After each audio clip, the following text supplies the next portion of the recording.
Welcome, ladies and gentlemen, to another episode of the Christian Buddy Podcast, the best podcast in Melbourne, Australia. I am now here graced with the amazing Tiara. How are you today? I'm doing well. I'm doing very well, representing the United States of America with you in Australia. So thank you. The pleasure is all mine. That's awesome, and I want to jump straight into the hard questions. And I hear that you are a tea drinker. I want to get what's your favorite? What's your go-to tea at the moment? That is funny. I like the McDonald's sweet tea with light ice. The large cup, by the way, because it costs the same price as a small cup. Yeah, right. Okay. I didn't realize McDonald's even did tea. Maybe they don't do it tea in Australia. I don't know. Yeah, Uh, I mean, it's not like a therapeutic tea or an herbal tea. It's a sweet tea. So it's one of my favorites. yeah, right. That's awesome. And I've kind of done a bit, I've done my research on you, and it seems like you wear many different hats. So for people listening at home, do you want to explain, give them maybe a background into yourself, like explain to the audience who you are and what you're doing at the moment? Yes, I would love to. So, hello, everybody out there.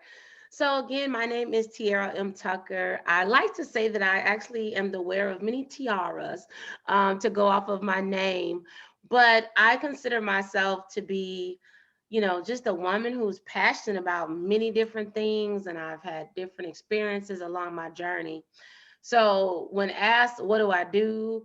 I really decided recently to just sum it up into I'm an empowerment connector. I felt that that was a way to just easily lump it all together because I love to empower people through the events that I create and host, through the empowerment novelties that I create, such as my monthly calendars, through my social media posts on my different social media platforms, through my different speaking engagements when I'm speaking on shows like this one, as well as other shows.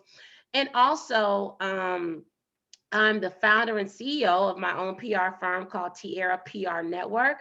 So it's a boutique firm based in Dallas, Texas, in the United States of America that's focused on PR, communications, events, and even coaching.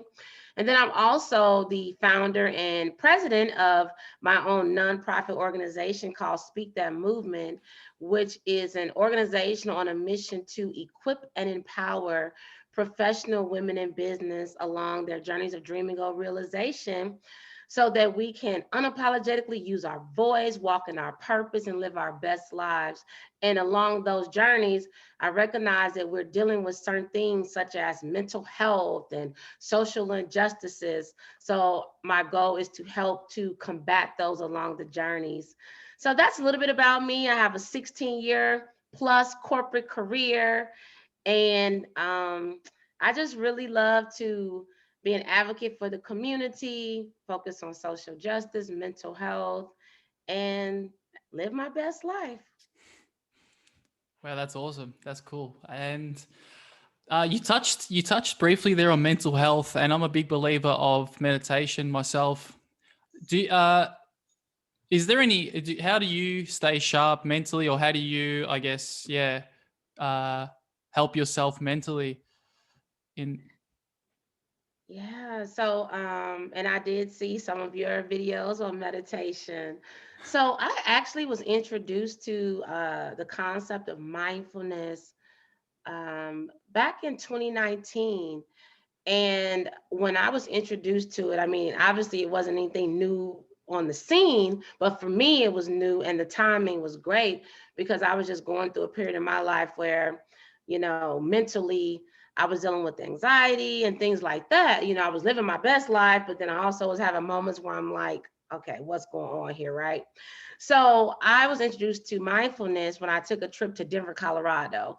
And so I was introduced to mindfulness meditation, mindfulness yoga at the Garden of Gods, mindfulness hiking when I went hiking 11,000 square feet, right? And so it really has been like a great outlet for me, right?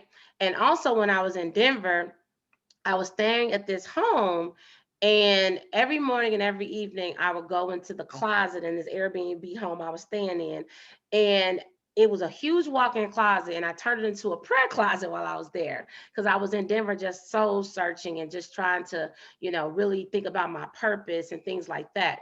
So when I came back to Dallas after my escape to Denver, I immediately decided to add a prayer closet to a bedroom closet that I have in my home. And so that is like my outlet. It's like my sanctuary, my happy place. So when I just need to feel refreshed or just to be still, I'll go in their room and I'll either pray or I'll meditate, or I'll just sit there in silence and just, I find that a lot of thoughts are deposited in me, a lot of visions, and it's just really a great space. So I'll go in there and I'll just do whatever comes to mind. So Yeah, you from hearing you talking, you have a very lovely energy. Like you have a very open and joyous energy, and yeah, I feel the peacefulness coming resonating from you. So it's really awesome to hear that. And I want to like speaking of prayer, because I'm a big believer of prayer and meditation, and I guess I'm not like talking about Christianity or talking about religion. I wouldn't say I'm super strict with practicing, but I do still believe in prayer, and I think prayer is um, is even as simple as being grateful for what you have, and I try to make that part of my before I go to sleep. So I think yeah, it's a very powerful thing to be doing, I think, for your I mind. agree. I agree. Yeah. Uh, so you obviously have a passion for helping people. I can feel that. So what um is there a story? Is there a background, or you've always been this way, or do you mind expanding on that area, Yeah, please? definitely. So I would say that I've always been like you know, hmm, I never have been a shy person, right? Even since I was a little girl, I was always the one that wasn't afraid to speak up or wasn't afraid to like stand in front of a crowd and recite a speech, or be a part of plays and speaking and speech competitions and writing. So I just was always this person. And so I remember, just growing up, I just continued to just be who I was. I didn't think anything of it. I wasn't trying to be something that I wasn't. I just was naturally being me. I found myself naturally being a leader. So I was like the vice president of my class all 4 years. I was like homecoming queen and just always just, a student leader, even throughout college. And so I think that it just came a point in my life where I just started like owning who I was, because I believe that there were some points in my life, to be fully transparent, where I found that I was somewhat dim in my light, if that makes sense. Like when I would be in certain environments, I would find myself just kind of dimming my light, maybe to make others feel comfortable. And so I felt like there came a point in my life where I'm like, you know what? I am who I am. Um, Clearly, there's a calling and a purpose over my life. And then when I started doing the Speak That, which is now Speak That movement, but back in 2011, I had my very first Speak That event. Now, I had been hosting other events before that, like, events in college and events for my job and things like that. But this was an event that I held in Illinois when I was living in Illinois at the time. And the purpose of the event was just to bring people together within the community. And I had a Grammy Award winning spoken word artist who was the keynote speaker, Wow. and well, more of a poet rather. And so other local talent I invited, and I invited the media, and I just did this big deal, all centered around this name called Speak That, which is a name that came to me in a vision.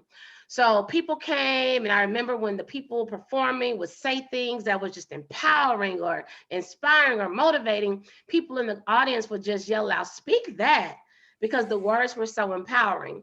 So I did that event, and then after that event, I did more events, and then Speak That became kind of trendy. So I started partnering with other folks within the community, and then I was relocated to Dallas. So when I was relocated to Dallas, I kind of paused on Speak That for a moment. And then finally, after a few years, I finally decided, you know what, let me take it off the shelf and let me see if I could do Speak That events in Dallas, right? So I was new to Dallas, didn't really know a lot of people. And so I decided to do it. And back in 2016, I started hosting my Speak That movement events in Dallas. But I changed it from more of the entertaining aspect to more empowerment with business professionals, because I was now at a point in my journey in life where I was focused on my career more, and I'm a businesswoman, things like that. So I started bringing in guest speakers who were either CEOs of their small businesses or entrepreneurs or just business professionals in general. And so I would host these events, and I would find that, people were coming and it was really making a difference to people. So then I just kept doing them. And then I guess I just really loved the responses and loved how the events and my thoughts becoming a actual reality were making a difference in the lives of others. So I finally got to a point where I owned it. Like, you know what? I love this. I can plan these events in my sleep. I love the impact it's making on people's lives. And then I just started riding with it unapologetically. And so that's a little bit of just started off with as a young girl, and then just now as an adult, I it really became a brand, not anything I was planning, but just by doing what I love and stepping out there, it's now a mission and a commitment. Yeah, that's definitely something that we both have in common. I'm building this podcast, and I'm following my heart, following the passion. It's Yeah, it's sometimes I know with myself, I kind of overthink a little bit, and I think I've just kind of trusted in the universe, go with the flow. And, I'm trying to put my best foot forward with this podcast and have people like yourself and other people on there, and, learn from everybody. I think, we can always learn. We can always learn something new from somebody.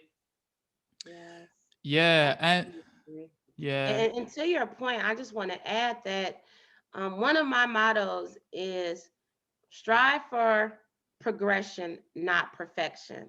Yeah. Because I think a lot of times in life, when we're stepping out there doing something new or not knowing how people are going to react to it, sometimes we beat ourselves up, including myself, right? Oh, am I going to have one listener for my live show, or am I going to have 100 or 1,000, whatever?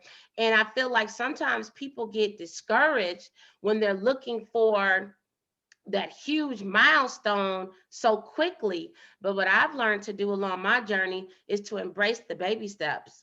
The big leap is great, but everybody is not ready or prepared for the big leap. But it's the small baby steps that I think can increase our confidence, increase our following. And then when we keep taking those steps, we finally are like, wow, I'm so glad that I just moved forward. So that's how I'm operating. Sounds like you are too. Yeah. I'm enjoying the process at the moment. So yeah, I mean, yeah, it's crazy like how humans, I guess, psychology works. I guess, you see people who win the lottery, and then the next month or the next year they've spent all their money. They're not mentally prepared for that massive shift in life. That's right. And I think there's something beautiful about just taking your time, being patient. And I know it can be frustrating at times, but that's the process. That's the way everything works, I guess. And yeah, it's just about being present, being mindful. That's right. Yeah. Taking it all in, right? There's no such thing as a failure if you're going to learn from it. So that's the big thing that I like to remind myself and people that, support what I'm doing. It's Every little thing matters. We can't lose sight of the small beginnings, and we always have to pause and reflect on how far we've come. Yeah, absolutely. And speaking of mindfulness, I believe you've spoken about mindfulness. Is there any, does mindfulness mean anything for you? Like, do you have a meaning for mindfulness? Yeah. So when I think about mindfulness, for me, in the most simple terms, I think about just being still and being present, right? Being mindful of our surroundings, being mindful of our thoughts, our feelings. So I look at it as an internal component and an external component. So when I think about mindfulness, I think about, as I mentioned earlier, mindfulness walking, not just going outside to take a walk and just walking, but actually being observant while we're walking. Like, look at the trees, you know, there's, depending on where we live, we may experience 4 seasons. So that same tree may have beautiful leaves in one season. Another season, the leaves may fall to the ground, and even me, I have a tree outside of my home, and I've lived in my home for years. And this is a true story here. I did not know for years that the tree outside of my house was a peach tree. Like, I didn't even know it was a Okay. peach tree because I wasn't paying that much attention to the tree. And then one day someone was over here doing work, and they were like, "Oh, that's a beautiful peach tree." And I'm like, "Peach tree?" And I looked, and there were beautiful peaches on the tree. So I still wonder if I Yeah. didn't notice it because maybe the squirrels were eating all the peaches, or maybe my neighbors were kind of stealing my peaches. I don't know. But the point is, it's being observant of the things that we can typically take for granted. Looking at the sky, looking at the birds, listening to the birds singing, and the little things that really do make a big difference. And then it's even like when we're eating, we can just eat because we're starving and we just eat the food. But Yeah. what about taking the time to smell the food, to really look at the food, and really take a bite and just let it sit in your mouth to just really taste the flavor. So it's just Yeah. those things that I think of. And then being present, fully present, and listening to our body and our feelings, and just, being okay with that. Yeah, well said. Did you have you eaten any peaches from the peach tree at the You moment? know what? That's a good question. I'm actually nervous because I think what made me nervous is because now that I'm mindful and I realize I have a peach tree, well, I have picked the peaches now, not all the time, but I'll pick them because my mom wanted to make a peach cobbler one year. So she made one, it Oh, was great. But as far as me, it's something about grabbing a peach that I know these squirrels are snatching throughout the day. I don't know. It just feels kind of germy to me, but I don't know. It's just no different, right, from if I went to a farmer's market and they had peaches. yeah. But you never know. I could be uh sitting on a gold mine right outside of my front door. Oh, that's awesome. That's awesome. Cool. So, all right. So, peach cobbler. Peach tea, That's baby. peach tea. Oh, wow. Yeah. Um. So, I'm going to let's see. I'm thinking. So, you had 16 years in corporate America, and I know. Yeah, we're kind of changing topics here, but I want to ask you a question. So, working in corporate America and then like working with entrepreneurs, is there a difference that you can see? Like, because I know that the corporate world. I work in a 9 to 5 job, IT at the moment, and yeah, everything's regulated. There's a lot of processes. But when you speak with entrepreneurs, they're like free spirits. They're just there's a goal that they want to achieve, and they'll do anything to get there. So it's just interesting. I'm just want to get your insights on that. speaking with different people. And No, I agree with you. It's in my opinion, and from my own experiences, I'm in corporate America, and I have, a PR firm and a nonprofit on the side. So I'm like, again, wearing many tiaras here. And then also the people that I know, my friends and people who I maybe have on my show. And for me, I think the big thing is the mindset. Now, I believe that corporate America, or the 9 to 5, generally speaking, I believe that there's a comfort zone, right?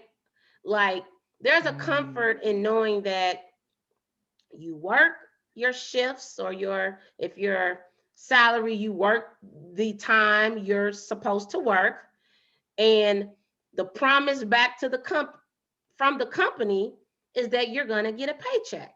yeah. So you may get paid every other Friday, every 2 weeks, whatever the cadence of your payday is, once a month, but you know that you're going to get it, right? And so I think that the other comfort or security with a corporate job or a job in general is that, there's some structure there typically.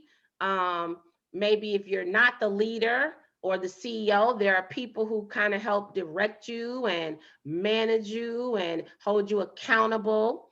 You typically have a time when you're going to start, you have a time when you are going to be off. And even if you're salary, you still typically have, a range of when you're going to have a work day. And then also, you may have a team, right? Whether you work independently or self-sufficiently, whatever, you probably have a team in some way or another. But I feel like the difference with entrepreneurship is that you're typically doing your thing on your own. Even if you have people that are there with you or your workers, but if you're a solopreneur, it's just you, it's you. So you need to wake up when you need to wake up. You need to hustle and grind and make the money. Your hours typically may extend longer than a typical work shift. There may be more flexibility or less flexibility. It just depends, and it depends on what you're doing. But I think that um, from what I've seen and what I've experienced myself, there's an entrepreneur mindset. And you hear that term a lot because these folks are go-getters. Like, they have a dream. They don't really need or want to support someone else's dream per se. They want to support their own dream and give it their all. They know that their hard work is what creates their next payday or pays their bills. And so I think that those are just some of the characteristics where if they fail, then there's a high potential that their business can fail. So they're going to do whatever in their power to keep it going. So I just think those are some characteristics where you don't have as much comfort and security maybe in the beginning. Now, maybe as you move along, that obviously will increase. But in the beginning, and I think that's why some small businesses fail within the first couple of years, because it's a true testament of your resiliency, your consistency, your endurance, your commitment, and your dedication in those first few years when you may not be getting the true ROI so soon. Yeah. Yeah, I'm direct experience of that. I was selling T-shirts in 2015, and yeah, I kind of, it didn't work out, and my parents were saying, okay, now you have to get a real job now. I'm like, oh, all right. So I've been working 5 years, 9 to 5, but yeah, just something. I've always had this unsettling energy within me when I go to these jobs, because yeah, you're working for somebody else, and I really want to be doing my own thing and setting my own hours. I don't mind waking up earlier. I don't mind working later. That's fine. I can do that. But yeah, I just don't like ceilings. I don't like, and I feel like there's a lot of ceilings at work that, yeah, and there's a lot of perception. A lot of it's perception based. Don't do this because he or she may say that. Don't do this because, you know, I just want to get the job done as best that I can. I don't really like, in all fairness, I don't really care what you think, but you know, I want to do my best job, you know? So, That's, you hit on some great things because like, I think for me that's the what I really love about doing my own thing is exactly to your point. I don't have a glass ceiling. I don't have glass walls. I do what I want to do, right? yeah, Respectfully and obviously with integrity. But I even like my Speak That movement or my shows that I host every week called Speak That Talks. It's unfiltered, unscripted, and uncensored. You know, I bring in guests and we talk about what we want to talk about. We talk about those hot topics, those things that are going on, you know, in America and around the world that maybe in the job and in the workplace, folks are shying around the topic. It's still on people's minds, but they're not talking about it in the workplace because they don't feel comfortable. They don't want to be judged or they don't want to share their true thoughts.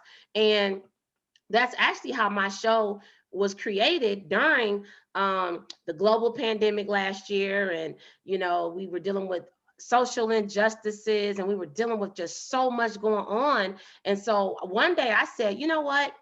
I just want to go live and talk about the things and open it up for other people to talk about what's going on in America that wasn't really talked about in the workplace. And so that one show has now led to going on 40 consecutive weeks later of shows.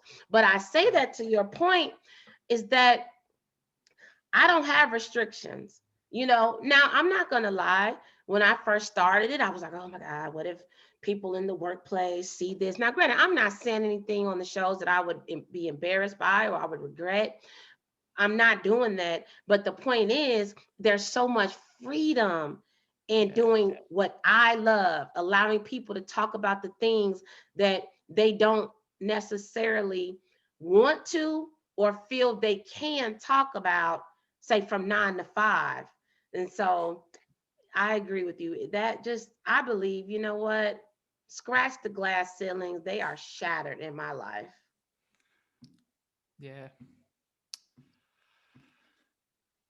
Yeah, absolutely. I'm speechless. Don't know what to say. I know I'm sorry I get so passionate about things, but like, you know, you struck a chord with that one. Like, Yeah, yeah, like, you know, I think it's time. If 2020 didn't show us anything, it showed us that tomorrow was not promised. It showed us that no matter if you are a CEO or if you're an entry level employee, if you're a multi-millionaire or billionaire, or if you're homeless and living in poverty, COVID-19 did not discriminate. And to me, it just showed that while it's even more important that we seek whatever our purpose is and we do those things that we love, and even if we don't know what those things are, I believe that it's so important that we just pause long enough and seek it, right? Like, what am I called to do? What is my purpose? What would I do in my you know, if I didn't get paid to do it? What keeps me up at night? What wakes me up in the morning? All those things, you know, what would I want to do even if my parents discouraged it? What would I do even if I didn't make a profit by it? And I think when we really start keying in on those things and walking in it and owning it, I believe that, you know, that's how we start living our best lives. yeah, yeah, absolutely. Yeah, yeah, absolutely. And um, I've got this segment on this show where where we dissect some people's Instagrams, and it's not a bad thing. It's just I'm just curious, and I've got one picture. I'm going to share my screen. Okay, this is awesome. So let me know if you can see. Has something come up? Yes. All right. So I'm just a bit curious as to, do you mind going into a bit more detail about this statement? It's actually a pretty cool statement. I really like it. Starve your fears. Yeah. So I can't totally take the credit for this one. So this is the Speak That Movement page. So thank you for pulling that up. So I was hosting an event, a live event that I created, and one of my guest speakers actually said this. He said that we need to basically you need to feed your faith and starve your fears. And it was just like a drop the mic statement. And so this was the post that says starve your fears, and the other one actually said feed your faith. So that's really what it was like. It's time to just feed your faith, like, you know, and starve the fears, like let the fears just die, like scratch being afraid, scratch being nervous when it comes to going after your dreams or reaching your goals. Starve it, lay it to rest, feed the faith, that the But faith of the unknown. would you say that that's a normal part of being a human? Are you like, I mean, I guess everybody has fears. So what I'm trying to understand is, so you're saying to, you want to go in the other direction. You want to feed that faith, that trust in the universe, or something like that. Yes, Yeah. yes, basically, yes. So, like, our fears will prevent us from doing the things that we want to do. Our fears will stop us when we know what's in us, we know what we want to do, what we want to accomplish, the fears. But if we feed into the fears, okay, you're right. Maybe I can't do this. Oh, I shouldn't do this. You know what? I'm not ready. I don't have enough money. I don't have enough supporters. I don't have enough followers. If we feed that, then we're going to nurture that. But if you starve that and say, nah, that's not the truth. So that's really what that statement means. Cool. Thanks. Thank you for sharing that. That was cool. I thought it was gonna be something a little more complicated, like somebody else's Instagram. No, no. Yeah, so no, that was really cool. That was really insightful, because it's yeah, I think there's like a lot of meaning behind that post. Yeah. So now you're doing your full-time, what's your full-time, I guess, what's taking up the most of your time these days? Um, Definitely the corporate career takes up a lot of my time, but during the day. But I would say the nonprofit. So Speak That Movement, because when I've been doing the Speak That Movement efforts and everything for going on a decade, right? But when I decided in 2020 to evolve the organization, or what I was doing, to make it a 501c3 charitable organization, I didn't want to just boom, here's a foundation. I mean a nonprofit organization rather. I wanted to really do it right. I wanted to set the tone. I wanted to do it right. I brought in I have a coach out of Paris, who I have another coach in Austin, Texas. I wanted to do it right legally, financially. And so I have really just been birthing that and nurturing it. I meet once a week with my executive board, and we've met once a week, sometimes 2 times a week for months, since 2020. And just continuing to just grow it and nurture it. And I do the social media, so I create every single flyer that anybody sees for Speak That Movement. I created it myself. So I'm creating the flyers, I'm coordinating speakers for the events and building those relationships and coaching some of the people that are going to speak if they're not really maybe comfortable with speaking. Yeah. And then just all of those elements, and it takes a lot of time, but I love it so much. And then some of the things that we're going to do in 2021 as it pertains to mental health and social justice. So I'm really excited. Stay tuned for that. But it really does take a lot of my time, but in a good way. It doesn't feel like work when you love what you do. So Yeah, I'm still in that space right now of loving it. that's great. And for people that don't know, what is Speak Easy? Is it a group of people, or is it like an event that you are gathering? Is it, or The Speak That Movement or sorry, Speak That Speak That Talk? Movement? Sorry, yeah, Speak That Yeah, Movement. yeah. So Speak That Movement is basically it's my organization. And as I mentioned earlier, the mission is to equip and empower professional women in business, particularly. But the way that that's done, I host events. So we host empowerment events that empower, inspire, and connect people. And also, like I said, since May, I started doing the Speak That Talks, which are the live shows. So those actually fall under the Speak That Movement umbrella. So every single Thursday since May 7th, I've hosted different events to empower people, and connect us virtually during COVID-19. And so predominantly the speakers that come on the show and have a live conversation with me, they're women. So we're speaking to women, and obviously men join as well. And I have some male speakers, but the primary audience are the women that I'm reaching. And then also on the website, which is www.speakthatmovement.com. It's empowering messages out there.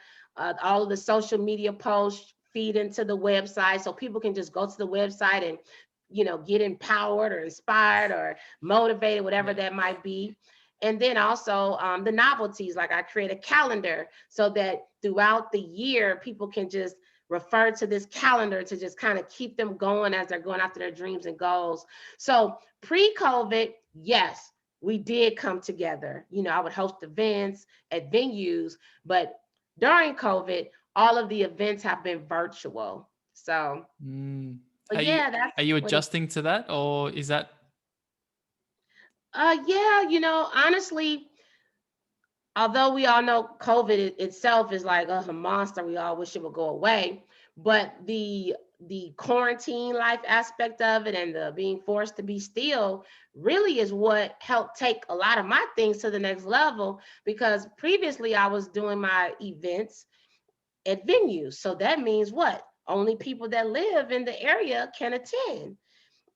After work, they come, things like that, when I would host them monthly or bi-monthly, however I decided to host them. But now I'm doing everything virtually. So that's allowing my audience base to expand. Like, for instance, I've had a guest speaker on Speak That Talks from the United Kingdom. Last week, I had a speaker from Sweden. So, Wow. it's expanding beyond my own imagination, the people that I'm reaching. And then also when I'm on other people's shows, including yours in Australia, I'm now reaching people all over the Yeah. world.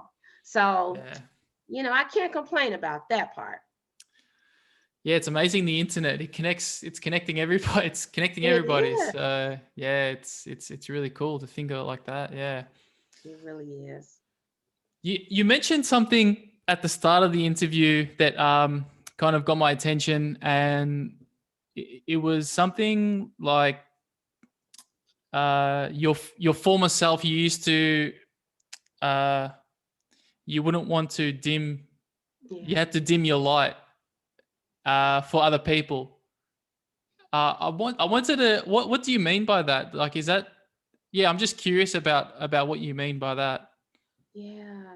So, um, what I mean by that is I feel like, there are some people that they just have a light, like a bright light. Like, how some people can just walk into a room and they may own that room, or their personality might light up a room, or their smile or their words. And they know that and they own that and they're okay with it. But then I also believe that there are some people who, because of this positive energy that they're bringing, or the positive attention that it may generate, it can also generate people that are like, who does she think she is? Or who does he think he is? It's weird how that might work, right? So I think that for some people, including how I was in some instances, not all the time, I was sometimes just kind of downplay who I was, or downplay what I was capable of, or, you know, yeah, I have a bachelor's, I have a master's degree, I have, I just completed a semester at Harvard. But I was sometimes like, you know, downplay, like, or I like to dress up.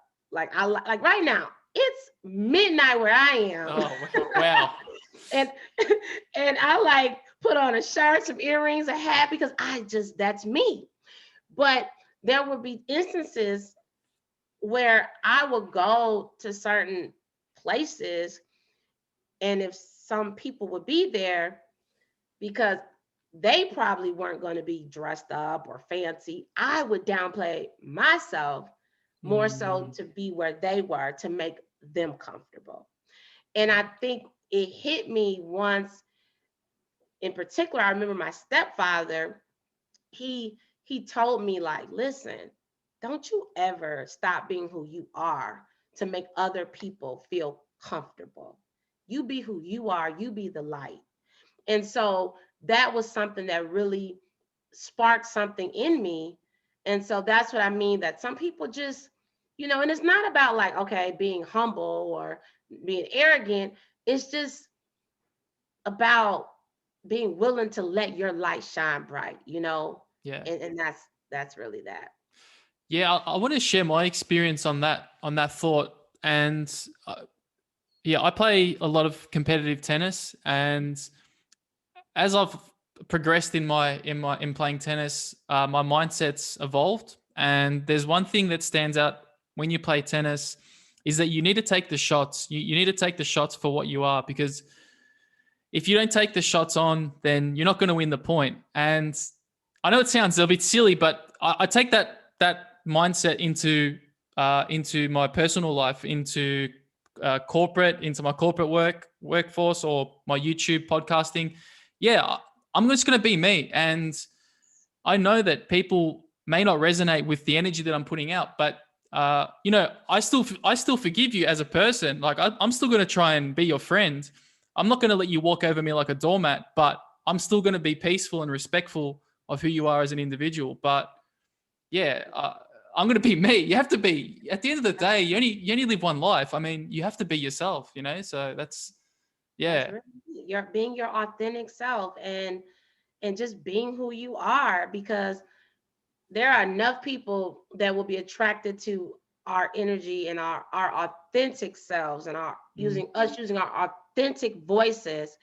So it's almost like when you think about sports, um, I know, in the United States, we have the Super Bowl, things like that, right? Well, those players are coming to the field. What? They're letting their light shine, the talent absolutely, shine. It's absolutely, time to yeah, play. There's no downplaying. Well, let me nah, kind of be okay. No, it's game it's time. game on, yeah. Yeah. And it's like, why is it that in corporate America at times, or in the workplace, or whatever, even within families or friendships, people sometimes want to say, well, let me not expose this talent or this skill. Let me just hold back. Yeah. Yep. So, yep. Yeah, it's So. yeah, it's interesting. Just the psychology of I guess how people work. I mean, yeah, And I think it helps, it helps people when we just, as I like to say, and it's on my website, unapologetically. Like, I love that word, because when I started being unapologetic about, who I am, what I love, maybe the energy that I can, put out there, the blessings that I receive, the successes that I've attained, and just became unapologetic, we find that that's how we make a difference in the world, when yeah, we can be an example so that other people can see the goodness and the blessings and what we have overcame, or whatever obstacles we have overcame. And it's not about, oh my God, you're bragging or you're arrogant. No, you're just living your life and being a living example to what, just doing good, or working hard, or being a good person, or what um reaping what you sow really is like. yeah. Yeah, it's yeah, I remember just from my own experience, maybe 3 or 4 years ago, looking at social media and looking at, these amazing people on social media accomplishing all these things, and you think, oh, why can't I have that? Or, almost feeling a little bit of jealousy. And then I feel like for me, I'm going to bring it back to meditation, because for me, meditation has grounded me. It's made me believe in who I am as a person, take my time, and you know I'm just fine with who I am at the moment. So I mean, I'm no need to impress anybody, no need to flex or Yeah. do any of this sort of stuff. Yeah. uh we should be helping everyone. I mean, that should be the default mindset of everybody. And I believe in a global utopia. Like that's the vision of my future. A peaceful world. Everyone gets along. You walk down the street and you can say hello to a person walking down the street. No discrimination. No, everyone's just, how can I help you? Everyone's serving everyone. I mean, imagine a world. It seems crazy because Right. the world at the moment is just, in a pandemic, literally. So yeah, A it's word of respect and kindness and, yeah, you know, justice and peace and support and unity, right? yeah, Yeah. You said something too, the social media, right? When I think about social media, oh my God, social media, it is great. And then it's also it's not so great. Yeah, unfortunately bad at times. Like yeah, when I escaped to Denver and I was, doing my mindfulness thing, one of the things I did, I cut off all social media for the month because, you know, I understand how social media works. I'm in PR, so I get it.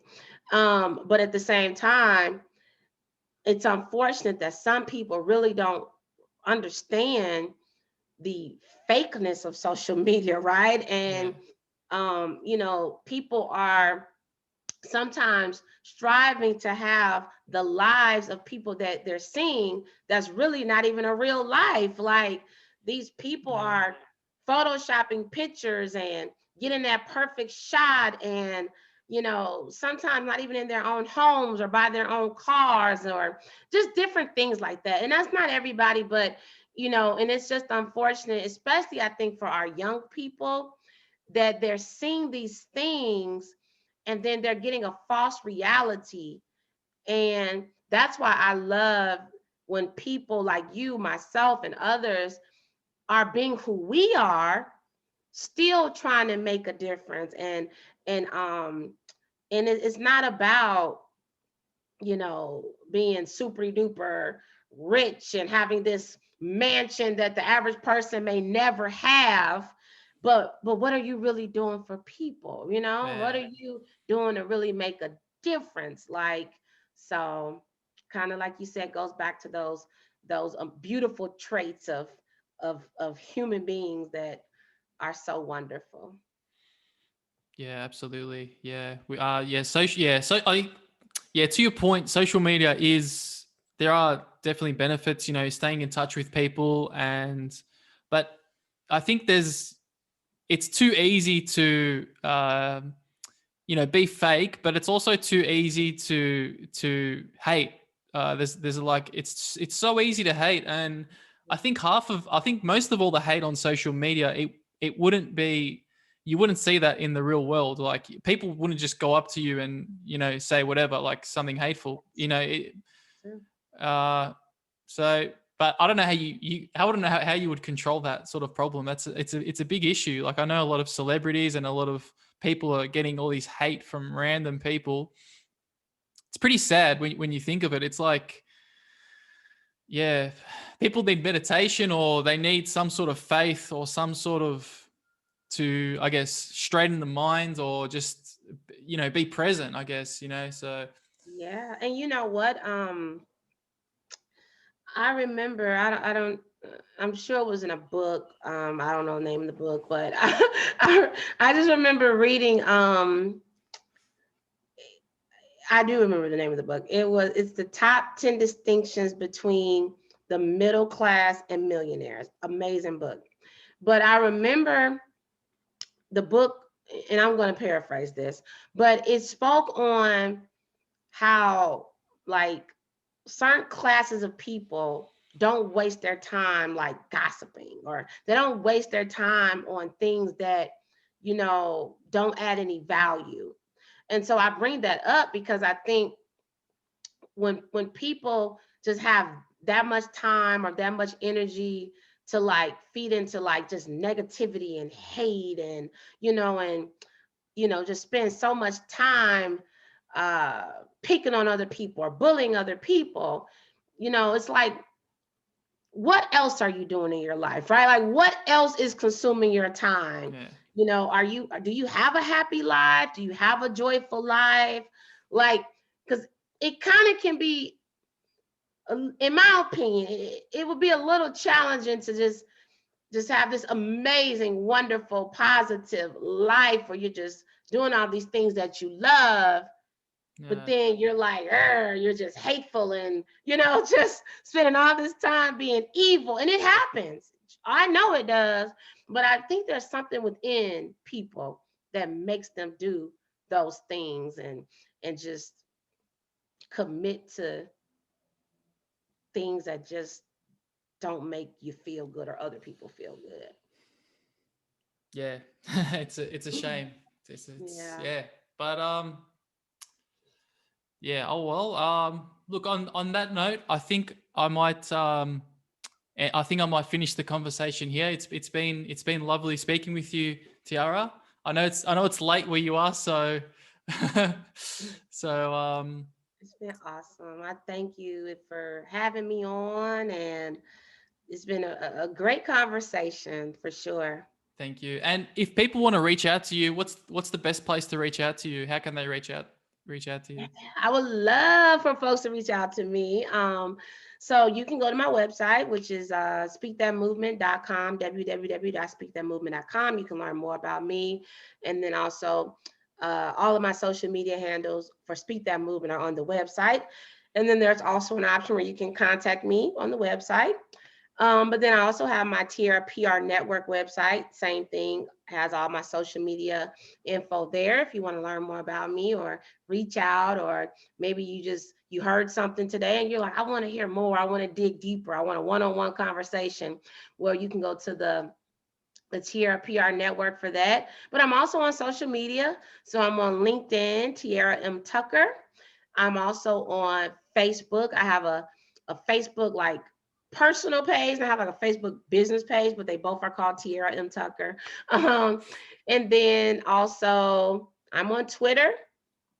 I'm on Instagram. So, and if you wanted to shoot me an email, it is Tiara M. Tucker PR@gmail.com. So different ways to reach out, but I would love to connect with folks. So That's all. That's lovely. Awesome. Thank you. Well, thank you for your time and enjoy your night. Thank you.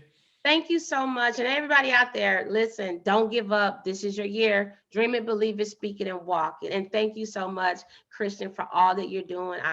I applaud you for your show. I applaud you for the different videos that you're putting out there. So keep doing what you're doing. And make some T-shirts again. Thank you. It means a lot. Thank you. Thank you.